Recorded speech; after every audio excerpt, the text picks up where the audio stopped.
for us. So I thank you for yielding to me and allowing me the opportunity to ask a few questions and to make an opening statement.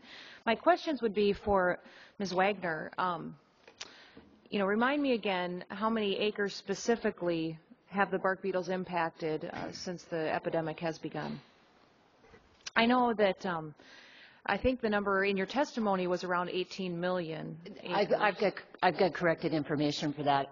Across the nation, impacts of bark beetle on all jurisdictions is over 43 million acres. Okay. On National Forest System alone, over 30 million acres. Okay, and you also discussed in your testimony that 65 million acres are at high risk for wildfires. So that's the number that not necessarily all of those acres are impacted by pine beetles epidemics, but that's a very high number. Even if you took the 18 million number, I was running some numbers here while I was sitting.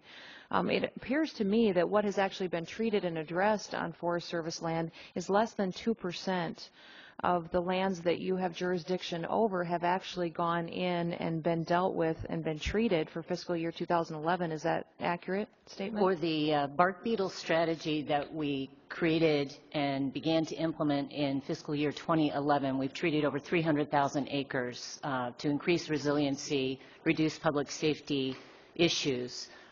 Relative to the size of the impact of the pine beetle, I agree, that's a small amount of acreage. Overall, we are trying to upscale our treatments on the landscape, address priority areas, and that's where the 3.7 million acres restored in fiscal year 11. Okay. Well, for me, that's a very disappointing percentage. We have, obviously, as a lot of the testimony has been here today, that we have a critical situation on our hands. And when the federal government has jurisdiction over lands, it is my anticipation that they would be responsible for maintaining and taking care of those lands, especially when private lives are in risk and in jeopardy. This is a very timely and incredibly important issue for states across the West, including South Dakota. And I know you and Chief Tidwell have had conversations with me in my office regarding this and how South Dakota is impacted. This is one of the hottest summers on record. Droughts have been declared in several different states. Forests across the West are turned into tinder boxes, as we heard testimony today.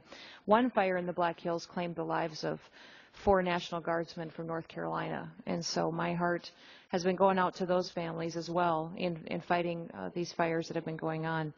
The outbreak of the beetle has changed our landscape. I've got some photos here that I'm going to pass around to the other members on the committee that they can look at what's going on in South Dakota. But what is so interesting is when you look at this picture, and I will let everyone on the panel look at it as well, is you can see the vast difference between what has been treated by the state and what the state has stepped up and taken care of, and the difference on the U.S. Forest Service land, and how the pine beetle is out of control on that land, right next to land that the state has taken the opportunity to go in and address. So I'd like to thank my colleagues for introducing this legislation. I'd also like to thank everyone for being willing to tackle this issue. It underlies the importance of this issue, that we have people on both sides of the aisle that are looking to find solution, that it's not a Republican, it's not a Democrat issue, that it impacts all Americans who care about our forests and the livelihoods of thousands of people across the nation. So one other question for Ms. Wagner as well. Have you been out to Colorado or to the Black Hills to visit and to see this with your own eyes yet? I've not.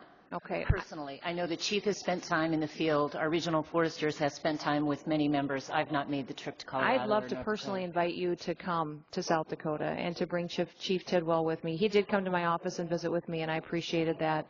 But there is an urgency on the ground, and I would love to bring you out to South Dakota and show you around and host you doing that. If they say something about we certainly have cooperation that is potential there, and so I certainly would love to have you envision that and see that together, how this could work and how these bills could work on the ground for the benefit of people living there. So with that, I will yield back. Thank you, Representative.